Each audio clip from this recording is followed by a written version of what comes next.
സ്നേഹനിധികളായ നാട്ടുകാരെ, വിദ്യാർത്ഥികളെ, ഉമ്മ പെങ്ങന്മാരെ,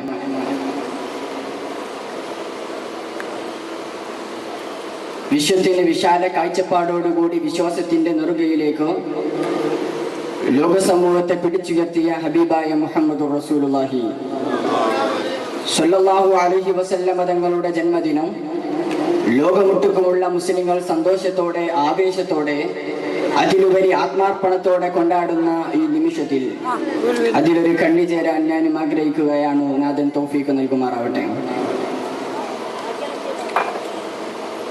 എന്താണ് ഒരു മനുഷ്യനെ ലോകത്തെ ഏറ്റവും വലിയ നേതാവാക്കി മാറ്റുന്നത്? ഒരാളെ ഏറ്റവും വലിയ നേതാവ് എന്ന് വിളിക്കപ്പെടണമെങ്കിൽ എന്ത് യോഗ്യതയാണ് ഒരു നേതാവിനുണ്ടായിരിക്കേണ്ടത്? ഇത് ഞാൻ ചോദിക്കുന്നതല്ല. ന്യൂയോർക്കിൽ നിന്ന് പുറത്തിറങ്ങുന്ന ടൈംസ് വാരിക ലോകത്തിന്റെ വിവിധ ഭാഗങ്ങളിൽ ജീവിച്ചു കൊണ്ടിരിക്കുന്ന പ്രഗത്ഭരായ വ്യക്തിത്വങ്ങളുമായി നടത്തിയ അഭിമുഖ സംഭാഷണത്തിൽ അവരോട് ചോദിച്ചതാണ്, എന്താണ് ഒരു മനുഷ്യനെ ലോകത്തിലെ ഏറ്റവും വലിയ മഹാനായ നേതാവാക്കുന്നത് എന്ന്. അതിന് പ്രശസ്ത മനഃശാസ്ത്ര വിദഗ്ധനായ ജൂൾസ് മാപ്സർമാൻ 3 കാരണങ്ങളാണ് പറയുന്നത്. ഒരു സമുദായത്തിന്റെ പുനരുദ്ധാരണത്തിന് വേണ്ടി പ്രയത്നിക്കുന്ന ഒരു നേതാവിനുണ്ടാവേണ്ട 3 ഗുണങ്ങൾ. ആ 3 ഗുണങ്ങൾ എണ്ണി പറഞ്ഞുകൊണ്ട് അദ്ദേഹം അതിന്റെ ശേഷം വിവരിക്കുകയാണ്. ലോകത്ത് കഴിഞ്ഞുപോയ ചിന്തകരെയും വിചക്ഷണരെയും അദ്ദേഹം എടുത്തിട്ടുകൊണ്ട് അവരെല്ലാം ഇതിൽ ഏതേത് ഗണത്തിൽ പെടുന്നുവെന്നും അവരെല്ലാം പെടുന്ന ഗണത്തിന്റെ പ്രത്യേകതകളും എടുത്തു പറഞ്ഞുകൊണ്ട് അവസാനം ജൂൾസ് മാപ്സർമാൻ ലോകത്തോട് വിളിച്ചു പറയുകയാണ്, ഞാനിപ്പോൾ ഈ പറഞ്ഞ 3 ഗുണങ്ങൾ, ഒരു നേതാവിൽ സമ്മേളിക്കേണ്ട 3 ഗുണങ്ങൾ, ഈ 3 ഗുണങ്ങളും ഒരേ ഒരു നേതാവിൽ സമ്മേളിച്ചിട്ടുണ്ടെങ്കിൽ അത് മുഹമ്മദ് എന്ന പ്രവാചകന്റെ ജീവിതത്തിലാണെന്ന് ജൂൾസ് മാപ്സർമാൻ ലോകത്തോട് വിളിച്ചു പറഞ്ഞെങ്കിൽ ഹബീബായ മുഹമ്മദുർ റസൂലുള്ളാഹി സ്വല്ലല്ലാഹു അലൈഹി വസല്ലം തങ്ങൾ എങ്ങനെയാണ് ലോകത്തിന് മാർഗദർശിയായത് എന്നത് ആ മുസ്ലിം സുഹൃത്തുക്കളുടെ വാക്കുകളിൽ നിന്ന് തന്നെ നമുക്ക് മനസ്സിലാക്കാൻ സാധിക്കുന്നതാണ്. ഹബീബായ മുഹമ്മദുർ റസൂലുള്ളാഹി സ്വല്ലല്ലാഹു അലൈഹി വസല്ലം തങ്ങൾ മാനവകുലത്തിലേക്ക് കടന്നു വരുന്ന സന്ദർഭം ഏതാണ്? നീചരും നികൃഷ്ടരുമായ അറേബ്യൻ സമുദായത്തിലേക്കാണ്.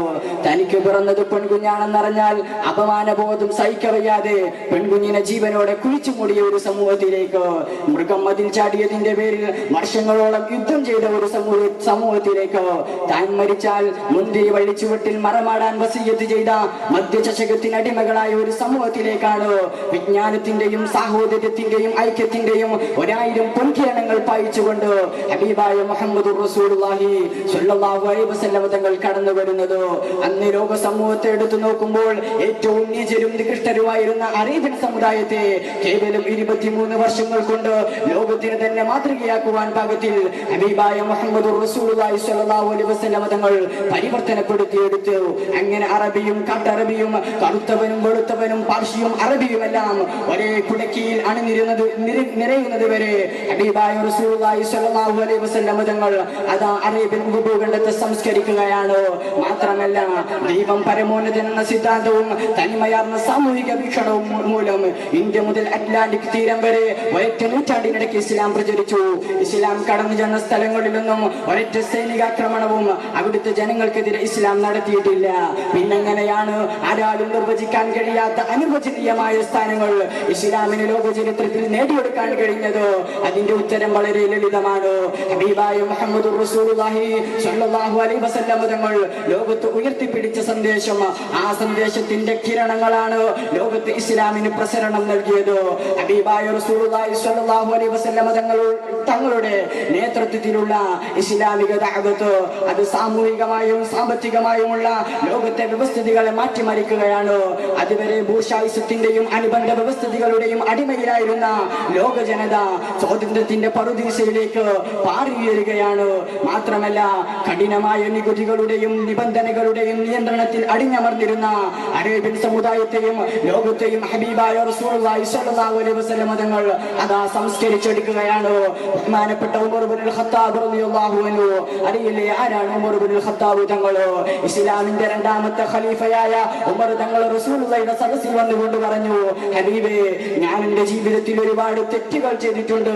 ഞാൻ എൻ്റെ മോളെ എനിക്ക് മകൾ പിറന്നതിന്റെ പേരിൽ ആ മകളെ ജീവനോടെ കുഴിച്ചു മൂടിയിട്ടുണ്ടെന്ന് ലോകത്തെ വിറപ്പിച്ച ലോകത്തിന്റെ ഭരണാധികാരി ഉമർ ഇബ്നുൽ ഖത്താബ് തങ്ങൾ പറഞ്ഞെങ്കിൽ ആ ഉമർ തങ്ങളുടെ ജീവിതത്തിൽ നിന്ന് തന്നെ അറേബ്യൻ സമുദായത്തിന്റെ അവസ്ഥ എന്തായിരുന്നുവെന്ന് നമുക്ക് മനസ്സിലാക്കാൻ സാധിക്കും. ആ ജനങ്ങളിലേക്കാണ് റസൂലുള്ളാഹി കടന്നു വരുന്നത്. അങ്ങനെ സ്ത്രീ സമൂഹത്തിന്റെ വിമോചകനായി ഹബീബായ റസൂലുള്ളാഹി സ്വല്ലല്ലാഹു അലൈഹി വസല്ലമ ലോകത്തിന്റെ പറുദീസയിലേക്ക് ഉയരുകയാണ്. നമുക്കറിയാം, ഈ അടുത്താണ് ഫ്രാൻസിൽ സ്ത്രീക്ക് വിവാഹമോചനം എന്നത് നിയമമായി വന്നത്.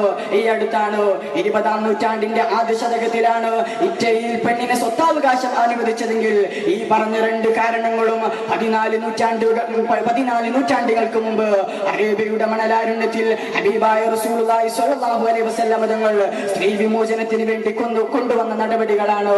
ഇനി മദ്യാസക്തിയുടെ വിഷയം എടുത്തു നോക്കുക. അറേബ്യൻ ജനത കള്ളുകുടിയിൽ ആസക്തരായവരായിരുന്നു. എത്രത്തോളം എന്ന് വെച്ചാൽ ഇസ്ലാം ലോകത്തേക്ക് കടന്നു വന്നപ്പോ ആദ്യമായൊന്നും ഇസ്ലാം എല്ലാ നിയമങ്ങളും പാസാക്കിയിട്ടില്ല. ഘട്ടം ഘട്ടമായാണ് ഇസ്ലാമിലെ നിയമസംഹിത ലോകത്തേക്ക് സമർപ്പിച്ചത്. അങ്ങനെ ഇസ്ലാം കള്ളിനെ 3 ഘട്ടങ്ങളായിട്ടാണ് മദ്യത്തെ ഇസ്ലാം നിരോധിച്ചത്. അങ്ങനെ അലിയാർ തങ്ങൾ ഇസ്ലാമിലേക്ക് കടന്നു വന്ന് റസൂലുള്ളാഹി സ്വല്ലല്ലാഹു അലൈഹി വസല്ലമ തങ്ങളുടെ പള്ളിയിൽ വന്നുകൊണ്ട് മദ്യപിച്ച രൂപത്തിൽ നിസ്കരിക്കുകയാണ്. നിങ്ങൾ ആരും അലിയാർ തങ്ങളെ, അലി ഇബ്നു അബീ ത്വാലിബ് തങ്ങളെ ഒരിക്കലും തെറ്റിദ്ധരിക്കരുത്. കാരണം ഈ സംഭവം നടക്കുന്നത് ഇസ്ലാമിൽ മദ്യനിരോധനം വരുന്നതിന് മുമ്പാണ്.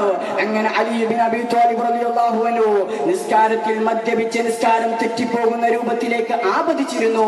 അത്രത്തോളമായിരുന്നു അറബികളുടെ മദ്യാസക്തി. നാം ഓർക്കണം, ഇങ്ങനെയുള്ള സമുദായത്തിലേക്കാണ് ഹബീബായ റസൂലുള്ളാഹി സ്വല്ലല്ലാഹു അലൈഹി വസല്ലം തങ്ങൾ ഇസ്ലാമിന്റെ വെള്ളിപ്രകാശവുമായി കടന്നു വരുന്നത്. അങ്ങനെ നബി സ്വല്ലല്ലാഹു അലൈഹി വസല്ലം തങ്ങൾ മദ്യം പാടില്ലെന്ന് അറേബ്യൻ ജനതയോട് വിളിച്ചു പറഞ്ഞപ്പോ അവരവരുടെ മദ്യചഷകങ്ങളെല്ലാം മദീനയുടെ തെരുവിലേക്ക് വലിച്ചെറിഞ്ഞപ്പോ മദീനയുടെ പ്രാന്തപ്രദേശങ്ങളിലൂടെ കള്ളിന്റെ ഒരു പുഴ തന്നെ ഒഴുകിയെന്ന് ചരിത്രകാരന്മാർ പറയുന്നത് കാണാം. ചുരുക്കി പറഞ്ഞാൽ കേവലം 23 വർഷക്കാലത്തെ തന്റെ പ്രബോധനം കൊണ്ട് ലോകത്തെ റസൂലുള്ളാഹി സ്വല്ലല്ലാഹു അലൈഹി വസല്ലം തങ്ങൾ ഇലാഹി സ്മരണയിലേക്ക് ക്ഷണിക്കുകയാണ്. നമുക്ക് റസൂലുള്ളാഹി സ്വല്ലല്ലാഹു അലൈഹി വസല്ലം തങ്ങളെ 14-ാം നൂറ്റാണ്ടുകൾക്കപ്പുറമിട്ട് നമ്മുടെ സമുദായത്തിലേക്ക് ഒന്ന് കടന്നു വരാം. നമുക്കറിയാമല്ലോ, ഹബീബായ റസൂലുള്ളാഹി സ്വല്ലല്ലാഹു അലൈഹി വസല്ലം തങ്ങളുടെ അനുയായികളാണെന്ന് ഹുങ്ക് പറയുന്ന മുസ്ലിങ്ങളായ നമ്മുടെ സ്ഥിതി എന്താണ്? റസൂലുള്ളാഹിയുടെ സദസ്സിൽ റസൂലുള്ളാഹിയുടെ കാലത്ത് ഒരു പെൺകുട്ടി ജീവിച്ചാൽ ആ പെൺകുട്ടി ജനിച്ചു വീണ ശേഷമാണ് അവിടെയുള്ള നാട്ടുകാർ അവളെ കൊലപ്പെടുത്തുന്നതെങ്കിൽ നമ്മുടെ അവസ്ഥ എന്താണ്? ഈ അടുത്ത് മലപ്പുറം ജില്ലയിലെ പരപ്പനങ്ങാടിക്കടുത്ത് പുഴയിൽ നിന്നൊരു ചാക്ക് കിട്ടി. ചാക്കത പോലീസുകാർ കൊണ്ടുപോയി പരിശോധിക്കുമ്പോ ആ ചാക്ക് നിറയെ മാംസങ്ങളാണ്. അങ്ങനെ ഹോസ്പിറ്റലിലേക്ക് കൊണ്ടുപോവുകയും വിശദമായ പരിശോധന നടത്തുകയും ചെയ്തപ്പോൾ അതിൽ നിന്ന് പുറത്തു വന്നത് ഞെട്ടിക്കുന്ന വാർത്തയാണ്. എന്തായിരുന്നെന്നറിയുമോ? ആ ചാക്ക് നിറയെ ഉണ്ടായിരുന്നത് ഉമ്മമാരുടെ ഗർഭാശയത്തിൽ നിന്ന് എടുത്തു മാറ്റപ്പെട്ട ഗർഭസ്ഥ ശിശുക്കളായിരുന്നു. നാം ആലോചിക്കണം, ഒരു പെൺകുഞ്ഞാവട്ടെ കുഞ്ഞാവട്ടെ ഒരു കുഞ്ഞിന് ജീവിക്കാനുള്ള അവകാശം പോലും നിഷേധിക്കുന്ന മുഅ്മിന് എങ്ങനെയാണ് ഹബീബായ റസൂലുള്ളാഹി സ്വല്ലല്ലാഹു അലൈഹി വസല്ലം തങ്ങളുടെ പിൻഗാമികളാണെന്ന് പറയാൻ അവകാശമുണ്ടാവുക? വൃത്തികെട്ട ഹീനമായ നടപടികളുമായി ലോകത്തിന്റെ മുന്നിലേക്കാണ് നാം കടന്നു ചെന്നുകൊണ്ടിരിക്കുന്നത്. അങ്ങനെ എല്ലാ വിഷയങ്ങളിലും, മദ്യാസക്തിയുടെ വിഷയത്തിൽ, അങ്ങനെ നമ്മുടെ ജീവിതത്തിന്റെ മുഴുവൻ ഘട്ടങ്ങളിലും ഹബീബായ നബി തങ്ങളെ മറന്നുകൊണ്ടാണ് നാം ജീവിച്ചുകൊണ്ടിരിക്കുന്നത്. നാം നമ്മുടെ കലാലയ മുറ്റങ്ങളിലേക്ക് ഒന്നെത്തി നോക്കുക. പ്രേമത്തിന്റെയും മറ്റു കാര്യങ്ങളുടെയും പേരിൽ പരസ്പരം പോരടിക്കുകയും അധ്യാപകരെ ഖരോവോ ചെയ്യുകയും ചെയ്യുന്ന ഒരു പ്രവണത നമ്മുടെ വിദ്യാർത്ഥികളിൽ അധികരിച്ചു വരികയാണ്. നമ്മുടെ വിദ്യാർത്ഥികളുടെ കയ്യിൽ മൊബൈൽ ഫോൺ ഇല്ലാത്തവർ ചുരുക്കമാണ്. ഞാൻ എന്റെ സദസ്സിലിരിക്കുന്ന മാന്യ വിദ്യാർത്ഥികളോടൊന്ന് ചോദിക്കട്ടെ, നമ്മളിൽ എത്ര പേർക്ക് മൊബൈൽ ഫോൺ ഉണ്ട് എന്ന് ചോദിക്കുന്നതിനേക്കാൾ എത്രയോ ഉത്തമം എത്ര പേരുടെ കയ്യിൽ മൊബൈൽ ഫോൺ ഇല്ല എന്ന് ചോദിക്കുന്നതാവും. കാരണം അതായിരിക്കും എനിക്ക് നല്ല റിസൾട്ട് തരിക എന്ന് എനിക്ക് നല്ല ഉറപ്പുണ്ട്. അതുകൊണ്ട് തന്നെ നമ്മുടെ വിദ്യാർത്ഥികൾ മൊബൈൽ ഫോണിൽ, നമുക്കറിയാം ഇന്ന് വാട്സപ്പ്, ഫേസ്ബുക്ക്, ഈ മുമ്പിലിരിക്കുന്ന ചെറിയ കുട്ടികളോട് ചോദിച്ചാൽ പോലും അതിന്റെ എല്ലാ ഗുണങ്ങളും അവർ പറഞ്ഞു തരും. ശരിയാണ്, വാട്സപ്പും ഫേസ്ബുക്കും ഒക്കെ നമുക്ക് ഒരുപാട് ഗുണങ്ങൾ പ്രദാനം ചെയ്യുന്നുണ്ടെന്നത് ശരി തന്നെയാണ്. പക്ഷേ അതിലേറെ ഉപദ്രവങ്ങൾ ചെയ്യുന്നുണ്ടെന്ന് സമീപകാല പത്രമാധ്യമങ്ങൾ നമ്മോട് വിളിച്ചു പറഞ്ഞുകൊണ്ടിരിക്കുകയാണ്. ഈ അടുത്ത് കണ്ണൂർ റെയിൽവേ സ്റ്റേഷനിൽ നിന്ന് ഒരു വിദ്യാർത്ഥിനിയെ പിടികൂടുകയുണ്ടായി. അവൾ എന്തിനു വേണ്ടിയാണ് കാത്തു നിൽക്കുന്നതെന്ന് അറിയുമോ? വാട്സപ്പിൽ അവൾ പരിചയപ്പെട്ട ഒരു പുരുഷനെയും കാത്തു. ജീവിതത്തിൽ ഒരിക്കലും അവളുടെ അടുത്തേക്ക് വരാൻ ആഗ്രഹിക്കാത്ത ഏതോ ഒരു പുരുഷന് വേണ്ടി 10ാം ക്ലാസ്സുകാരിയായ പെൺകുട്ടി റെയിൽവേ സ്റ്റേഷനിൽ കാത്തു നിൽക്കണമെങ്കിൽ എത്രമാത്രം നമ്മുടെ സമുദായം അതപ്പതിച്ചു പോയി എന്ന് നാം ചിന്തിക്കേണ്ടതുണ്ട്. നമ്മുടെ നാടുകളിൽ സെക്സ് റാക്കറ്റുകൾ അധികരിച്ചിരിക്കുകയാണ്. നമുക്കറിയാം, മലപ്പുറം ജില്ലയിലെ നിലമ്പൂരിനടുത്ത് 10ാം ക്ലാസ്സുകാരിയായ പെൺകുട്ടി പ്രസവിച്ചപ്പോഴാണ് ലോകം അന്തം വിട്ടു നിൽക്കുന്നത്. അങ്ങനെ നാട്ടിലാകെ പരക്കുകയാണ്. ആരായിരിക്കും ഈ കുട്ടിയുടെ ഉത്തരവാദി? നാട്ടുകാരെല്ലാം പലരുടെയും പേരുകൾ ഒളിഞ്ഞും മറിഞ്ഞും പറഞ്ഞുവെങ്കിലും അവസാനം ആ പെൺകുട്ടി തന്റെ ഗർഭത്തിന് ഉത്തരവാദിക്ക് നേരെ വിരൽ ചൂണ്ടിയപ്പോഴാണ് ലോകം അന്തം വിട്ടുപോയത്. കാരണം ആരായിരുന്നെന്നറിയുമോ? ആ ഗർഭത്തിന് ഉത്തരവാദി വീശ പോലും മുളക്കാത്ത 10ാം ക്ലാസ്സുകാരിയായ അവളുടെ സഹപാഠി തന്നെയായിരുന്നു അവളുടെ ഗർഭത്തിന് ഉത്തരവാദി. ഇന്നും ആ കുട്ടി അമ്മ തൊട്ടിലിൽ ജീവിച്ചു കൊണ്ടിരിക്കുകയാണ്.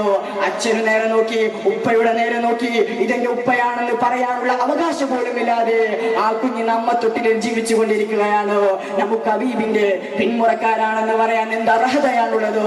ഹബീബ് റസൂലുള്ളാഹി സ്വല്ലല്ലാഹു അലൈഹി വസല്ലം തങ്ങൾ, സ്ത്രീ സമൂഹത്തിന്റെ വിമോചകനായ റസൂലുള്ളാഹി സ്വല്ലല്ലാഹു അലൈഹി വസല്ലം തങ്ങൾ ലോകത്തെ സമുദ്ധരിപ്പിച്ചിട്ട് ആ റസൂലിന്റെ അനുയായികളാണെന്ന് ഹുങ്ക് പറഞ്ഞ് നടക്കുകയല്ലാതെ റസൂലിനോട് സ്നേഹമുള്ള എന്ത് സൽക്കർമ്മമാണ് നാം ചെയ്തിട്ടുള്ളത്? അതുകൊണ്ട് എന്റെ പ്രിയപ്പെട്ട മുഅ്മിനീങ്ങളോട് ഞാൻ പറയാനുള്ളത്, നമുക്കിന്ന് അനുഭവിക്കുന്ന എല്ലാ പ്രശ്നങ്ങൾക്കും വിദ്യാഭ്യാസ രംഗത്തും സാമ്പത്തിക രംഗത്തും നമ്മുടെ കുടുംബ രംഗത്തും എന്തെല്ലാം പോരായ്മകളുണ്ടോ അതിനെല്ലാം ഒരേ ഒരു പരിഹാരമേ ഉള്ളൂ. അത് ഹബീബുനാ വസയ്യിദുനാ വശഫീഉനാ മുഹമ്മദുർ റസൂലുള്ളാഹി സ്വല്ലല്ലാഹു അലൈഹി വസല്ലം തങ്ങളാണ്. റസൂലുള്ളാഹിയെ സ്നേഹിക്കാതെ, റസൂലുള്ളാഹിയെ പിൻപറ്റാതെ നമുക്ക് നമ്മുടെ ജീവിതത്തിൽ വിജയം കൊണ്ടുവരാൻ സാധിക്കുകയില്ല. മുഹമ്മദ് അസദ് എന്നൊരു വ്യക്തിയുണ്ട്. അദ്ദേഹം മുസ്ലിമായത് ഈ അടുത്താണ്. അതുവരെ ക്രിസ്തീയ പൗരോഹിത്യം തലയ്ക്ക് പിടിച്ച ഒരു മതഭ്രാന്തനായിരുന്ന മുഹമ്മദ് അസദ് എന്ന വ്യക്തി ഇസ്ലാമിലേക്ക് കടന്നു വരികയാണ്. അങ്ങനെ അദ്ദേഹം ഇസ്ലാം വഴിത്തിരിവിൽ എന്നൊരു പുസ്തകം എഴുതുകയാണ്. ആ പുസ്തകത്തിൽ അദ്ദേഹം പറയുന്നുണ്ട്, ഇന്ന് മുസ്ലിങ്ങൾ അനുഭവിച്ചു കൊണ്ടിരിക്കുന്ന സകലവിധ ശോഷണങ്ങൾക്കും സകലവിധ പോരായ്മകൾക്കും പരിഹാരം അത് ഹബീബിലേക്ക് മടങ്ങലാണ്. അതുകൊണ്ട് നമുക്ക് മടങ്ങാം. മദീനയുടെ മണൽത്തരികളെ പുളകമണിയിച്ച ഹബീബ് മുഹമ്മദ് റസൂലുള്ളാഹി ത്വഹ റസൂലുള്ളാഹി സ്വല്ലല്ലാഹു അലൈഹി വസല്ലം തങ്ങളുടെ സന്നിധിയിലേക്ക് നമുക്ക് മടങ്ങാം. ഹബീബായ റസൂലുള്ളാഹി സ്വല്ലല്ലാഹു അലൈഹി വസല്ലം തങ്ങളെ സ്നേഹിച്ചാൽ ഹബീബിനോടുള്ള സ്നേഹമല്ലാതെ നമ്മുടെ വിജയത്തിൽ മറ്റൊരു കാര്യവും നമുക്ക് നേടാനില്ല. അതുകൊണ്ടല്ലേ മലക്കു ജിബ്രീൽ അലൈഹിസ്സലാം ഹബീബായ മുഹമ്മദ് റസൂലുള്ളാഹി സ്വല്ലല്ലാഹു അലൈഹി വസല്ലം തങ്ങളുടെ സദസ്സിൽ വന്നുകൊണ്ട് പറയുകയാണ്, നബി തങ്ങളെ, ലോകത്ത് ഒരുപാട് പേര് നിസ്കരിക്കുന്നുണ്ട്, ഒരുപാട് പേര് നോമ്പെടുക്കുന്നുണ്ട്, ഹജ്ജ് ചെയ്യുന്നുണ്ട്, പല സൽക്കർമ്മങ്ങളും പല ആളുകളും ചെയ്യുന്നുണ്ട്. എന്നാൽ അല്ലാഹുവിന്റെ റസൂലേ, അവർ ചെയ്യുന്ന നിസ്കാരവും അവരെടുക്കുന്ന നോമ്പും അവർ ചെയ്യുന്ന സകല സൽക്കർമ്മങ്ങളും അല്ലാഹുവിന്റെ കോടതിയിൽ സ്വീകാര്യമായോ ഇല്ലേ എന്നതിൽ 2 ഓപ്ഷനാണുള്ളത്. അത് സ്വീകരിക്കാനും സാധ്യതയുണ്ട്, സ്വീകരിക്കാതിരിക്കാനും സാധ്യതയുണ്ട്. പക്ഷേ ലോകത്ത് ഒരേ ഒരു സൽക്കർമ്മം, ആ സൽക്കർമ്മത്തിന് 2 ഓപ്ഷൻ ഇല്ല. അത് അല്ലാഹുവിന്റെ റസൂലിന്റെ പേരിലുള്ള സ്വലാത്താണ്. ആ സ്വലാത്ത് നിങ്ങൾ കളിയായി ചൊല്ലിയാലും, നിങ്ങൾ തമാശക്ക് ചൊല്ലിയാലും, ഹബീബായ റസൂൽ തങ്ങളെ നിന്ദിക്കാൻ തന്നെ ചൊല്ലിയാലും, അത് മദീന മുനവ്വറയിൽ വെച്ച് ഹബീബായ നബി തങ്ങൾ കാണുന്നുണ്ട് എന്നതിൽ സംശയമില്ല. ആ റസൂലുള്ളാഹിയോടുള്ള സ്നേഹം കൊണ്ടല്ലേ സഹാബത്ത് വിജയിച്ചത്. നിങ്ങൾക്കറിയില്ലേ, അബൂബക്കർ സിദ്ദീഖ് റളിയല്ലാഹു അൻഹു ഹബീബായ റസൂലുള്ളാഹി തങ്ങളുടെ ജീവിതകാലത്ത് റസൂലുള്ളാഹിയുടെ വലതുഭാഗത്ത് തന്നെ ചാരി നിന്ന് ജീവിച്ച മഹാൻ. റസൂലുള്ളാഹിയുടെ വഫാത്തിന് ശേഷവും അവിടുത്തെ സമീപത്ത് തന്നെ ജീവിക്കാൻ ഭാഗ്യം ലഭിച്ച അബൂബക്കർ സിദ്ദീഖ് റളിയല്ലാഹു അൻഹു അതാ വീട്ടിൽ കിടന്നുറങ്ങുകയാണ്. പാതിരാ സമയമാണ്. അതാ വീടിന് വാതിൽ മുട്ടുകയാണ്. അബൂബക്കർ സിദ്ദീഖ് റളിയല്ലാഹു അൻഹു വാതിൽ തുറക്കുകയാണ്. ആരംഭപ്പൂവായ മുത്തുനബിയാണ് മുന്നിൽ നിൽക്കുന്നത്. ഉടനെ ചോദിക്കുകയാണ്, അല്ല റസൂലേ, ഈ പാതിരാത്രിക്ക് അങ്ങോട്ടാണ്? ഉടനെ റസൂലുള്ളാഹി പറഞ്ഞു, അബൂബക്കറെ, എനിക്ക് അല്ലാഹുവിന്റെ ഓർഡർ കിട്ടിയിട്ടുണ്ട്. മദീനയിലേക്ക് പലായനം ചെയ്യാൻ എനിക്ക് അല്ലാഹുവിന്റെ ഓർഡർ കിട്ടിയിട്ടുണ്ട്. ഉടനെ അബൂബക്കർ സിദ്ദീഖ് റളിയല്ലാഹു അൻഹു പറഞ്ഞത് എന്താ? ഞാനില്ല നബിയെ, നിങ്ങൾ പോയിക്കോ, ഞാൻ പിന്നെ വരാനാണോ അബൂബക്കർ തങ്ങൾ പറഞ്ഞത്? അല്ല. ഉടനെ അബൂബക്കർ സിദ്ദീഖ് റളിയല്ലാഹു അൻഹു ചോദിക്കുന്നത്, അസ്സുഹബത്തു യാ റസൂലല്ലാഹ്, അല്ലാഹുവിന്റെ റസൂലേ ഞാനും അങ്ങയെ അനുഗമിക്കട്ടെ എന്ന് അല്ലാഹുവിന്റെ റസൂലിനോട് അബൂബക്കർ സിദ്ദീഖ് റളിയല്ലാഹു അൻഹു ചോദിക്കുകയാണ്. അങ്ങനെ അബൂബക്കർ സിദ്ദീഖ് റളിയല്ലാഹു അൻഹുവും നബി തങ്ങളും അതാ മദീനയിലേക്ക് പോവുകയാണ്. മദീനയിലേക്ക് പോകുന്ന വഴിയിലതാ റസൂലുള്ളാഹിയുടെ മുന്നിലൂടെ അബൂബക്കർ തങ്ങൾ നടക്കുകയാണ്. കുറച്ച് കഴിയുമ്പോൾ പിന്നിലേക്ക് വരികയാണ്. അല്പസമയത്തിന് ശേഷം വലത് ഭാഗത്തേക്ക് മാറുന്നു. പിന്നെ കാണുന്നത് ഇടത് ഭാഗത്തേക്കാണ്. റസൂലുള്ളാഹി ചോദിക്കുന്നു, അല്ല അബൂബക്കറെ നിനക്കെന്ത് പറ്റി? നീ കുറച്ച് സമയം മുന്നിലാണല്ലോ, പിന്നെ പിന്നിൽ, പിന്നെ നോക്കുമ്പോ നീ രണ്ട് വശങ്ങളിലാണല്ലോ കാണുന്നത്. എന്താണ് അബൂബക്കറെ പ്രശ്നമെന്ന് ചോദിച്ചപ്പോ അബൂബക്കറിന് സിദ്ദീഖ് റളിയല്ലാഹു അൻഹു പറയുന്ന മറുപടി എന്താണെന്ന് അറിയുമോ? നബി തങ്ങളെ, ഞാൻ പിന്നിലൂടെ നടക്കുമ്പോ എനിക്ക് ഇങ്ങനെ തോന്നാണ് മുന്നിലൂടെ അങ്ങേ ആക്രമിക്കാൻ ശത്രുക്കൾ വരുന്നുണ്ടെന്ന്. ഞാൻ ഉടനെ മുന്നിലേക്ക് മാറുകയാണ്. അങ്ങനെ മുന്നിലൂടെ നടക്കുമ്പോ എനിക്ക് ഇങ്ങനെ തോന്നുകയാണ് അങ്ങേ ആക്രമിക്കാൻ ശത്രുക്കൾ വലതുഭാഗത്തൂടെ വരുന്നുണ്ടെന്ന്. ഉടനെ ഞാൻ വലതുഭാഗത്തേക്ക് മാറുന്നു. അങ്ങനെ വലതുഭാഗത്ത് കൂടെ നടക്കുമ്പോ എനിക്ക് ഇങ്ങനെ തോന്നുകയാണ് അങ്ങേ ആക്രമിക്കാൻ ശത്രുക്കൾ ഇടതുഭാഗത്തുകൂടെ വരുന്നുണ്ടോ എന്ന്.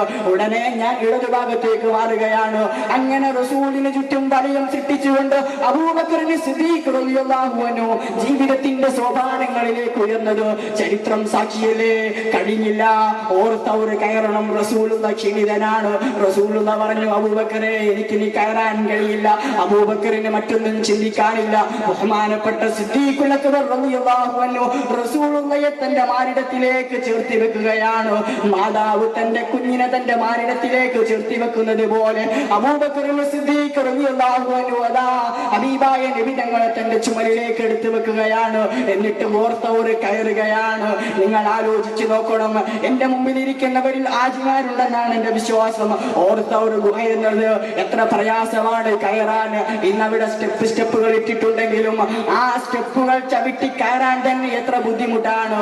എന്നാൽ സ്റ്റെപ്പുകളൊന്നുമില്ലാത്ത കാലത്തോ അബൂബക്കറിന് സിദ്ദീഖ് റളിയല്ലാഹു അൻഹു ഹബീബിനെ ചുമലിലേറ്റിക്കൊണ്ട് ഓർത്തവർ കയറിയില്ലേ?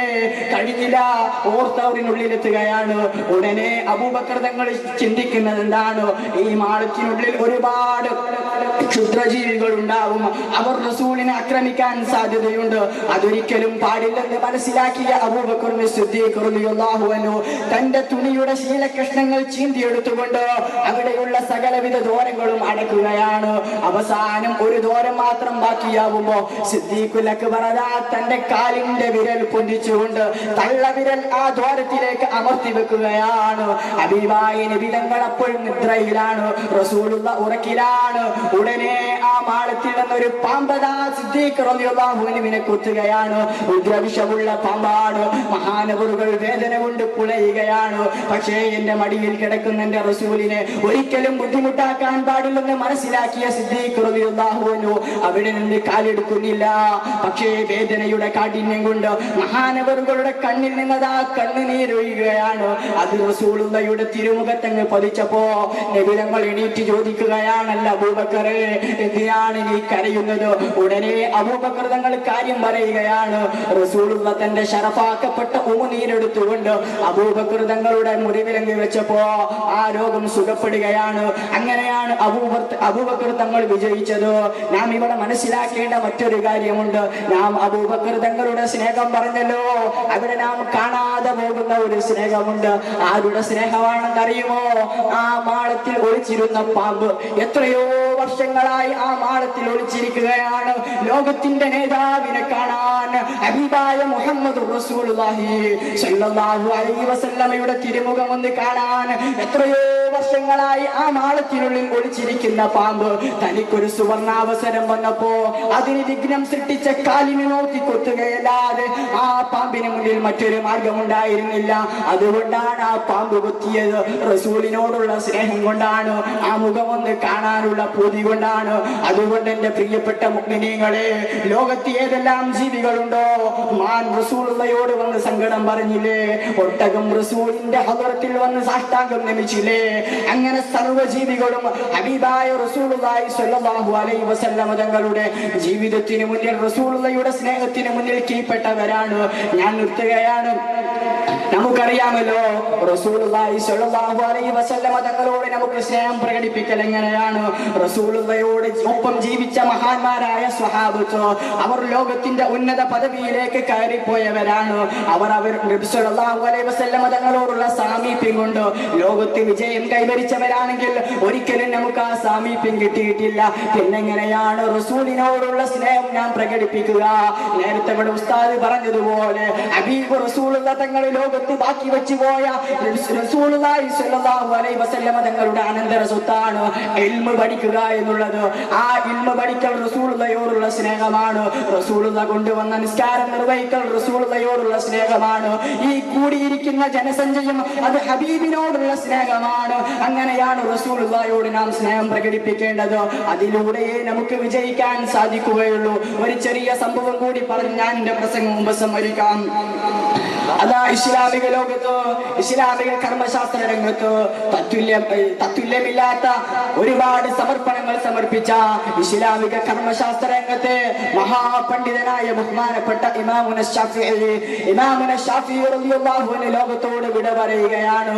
അതാ ഷാഫി ഇമാം വിട പറഞ്ഞ സമയത്ത് അദ്ദേഹത്തിന്റെ അതേ കാലഘട്ടത്തിൽ ജീവിച്ചിരുന്ന അബൂ ശുജാഇൽ ഇസ്ഫഹാനി റളിയല്ലാഹു അൻഹു എന്ന മഹാൻ ഹബീബായ നബി തങ്ങളെ സ്വപ്നം കാണുകയാണ്. അദ്ദേഹം നബി തങ്ങളോട് ചോദിക്കുന്നു, നബി തങ്ങളെ, അങ്ങയുടെ പേരമകനായ അങ്ങയുടെ കുടുംബത്തിൽപ്പെട്ട ഇസ്ലാമിക ലോകത്ത് വിജ്ഞാനം കൊണ്ട് നിറച്ച ബഹുമാനപ്പെട്ട ഇമാമുന ശാഫിഈ റളിയല്ലാഹു അൻഹു ലോകത്തോട് വിട പറഞ്ഞിരിക്കുകയാണ്. അങ്ങെന്താണ് ഷാഫി ഇമാമിന് വേണ്ടി ചെയ്തതെന്ന് അബീ ശുജാഇൽ ഇസ്ഫഹാനി റളിയല്ലാഹു അൻഹു ഹബീബായ നബി തങ്ങളോട് ചോദിച്ചപ്പോൾ നബി തങ്ങൾ പറയുകയാണ്, അബീ ശുജാഇൽ ഇസ്ഫഹാനി, എന്റെ കുടുംബത്തിൽപ്പെട്ട ഷാഫി ഇമാം വഫാത്തായപ്പോ ഞാൻ അല്ലാഹുവിനോട് പ്രാർത്ഥിച്ചു, അല്ലാഹ് ഷാഫി ഇമാമിനെ നീ ഹിസാബില്ലാതെ സ്വർഗ്ഗത്തിൽ പ്രവേശിപ്പിക്കണേ, ഹിസാബ് കൊടുക്കാതെ സ്വർഗ്ഗത്തിൽ പ്രവേശിപ്പിക്കണേ എന്ന് ഞാൻ അല്ലാഹുവിനോട് ദുആ ചെയ്തു എന്ന് ബഹുമാനപ്പെട്ട റസൂലുള്ളാഹി സ്വല്ലല്ലാഹു അലൈഹി വസല്ലം തങ്ങൾ പറയുകയാണ്. ഉടനെ അബൂ ശുജാഇൽ ഇസ്ഫഹാനി തങ്ങൾ ചോദിക്കുകയാണ്, അല്ല റസൂലുള്ളാഹ്, എന്ത് കാരണത്താലാണ് അങ്ങനെ പ്രാർത്ഥിച്ചത്? എന്ത് കാരണമാണ്? അബൂ ശുജാഇൽ ഇസ്ഫഹാനി തങ്ങൾ ചോദിക്കുകയാണ്, എന്ത് കാരണമാണ് ഇതിന് ഷാഫി ഇമാം ചെയ്തതെന്ന് ചോദിച്ചപ്പോ റസൂലുള്ളാഹ് പറഞ്ഞ മറുപടി എന്താണെന്ന് അറിയുമോ? ഷാഫി ഇമാം ഫിഖിൽ അഗ്രഗണ്യനായ പണ്ഡിതനാണ് എന്നതുകൊണ്ടല്ല, ഷാഫി ഇമാം അല്ലാഹുവിലേക്ക് അടുത്ത സൂഫിയാണ് എന്നതുകൊണ്ടല്ല, മറിച്ച് ഞാൻ ഷാഫി ഇമാമിന് വേണ്ടി പ്രാർത്ഥിച്ചത് എന്തുകൊണ്ടാണെന്ന് അറിയുമോ? ലോകത്ത് ജീവിക്കുന്ന സർവ്വവിധ മുഅ്മിനീങ്ങളും എന്റെ പേരിൽ സ്വലാത്ത് ചൊല്ലിക്കൊണ്ടിരിക്കുന്നുണ്ട്.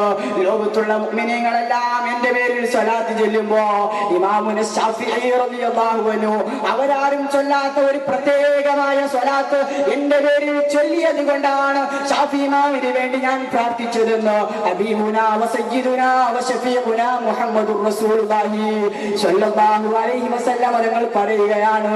അതുകൊണ്ട് ആരെല്ലാം എന്തെല്ലാം പറഞ്ഞാൽ പരിശുദ്ധമായ റബീഉൽ അവൽ വരുമ്പോ തെരുവുകളിൽ പോസ്റ്റർ ഒട്ടിച്ചും കവല പ്രസംഗം നടത്തിയും ഹബീബിനെ ജനമധ്യത്തിൽ അവഹേളിക്കുന്നവരില്ലേ, അവരെന്ത് പറഞ്ഞാലും വിശ്വാസി മനജലങ്ങളിൽ ഊട്ടിയുറപ്പിക്കപ്പെട്ട ഹബീബിനോടുള്ള സ്നേഹം പിഴുതെറിയാൻ ഒരാൾക്കും കഴിയുകയില്ല. അതിന് ഏറ്റവും വലിയ തെളിവാണ് ഈ കൂടിയിരിക്കുന്ന ജനങ്ങൾ. അല്ലാഹു നമ്മിൽ നിന്ന് ഇത് കബൂൽ ചെയ്യുമാറാവട്ടെ. ഞാൻ നിർത്തുകയാണ്. നിങ്ങളെല്ലാവരും എനിക്ക് വേണ്ടി ദുആ ചെയ്യണം എന്ന വസിയത്തോടുകൂടി വാഖിറു ദഅവാന അനിൽ ഹംദുലില്ലാഹി റബ്ബിൽ ആലമീൻ. അസ്സലാമു അലൈക്കും വറഹ്മത്തുള്ളാഹി തആല വബറകാതുഹു.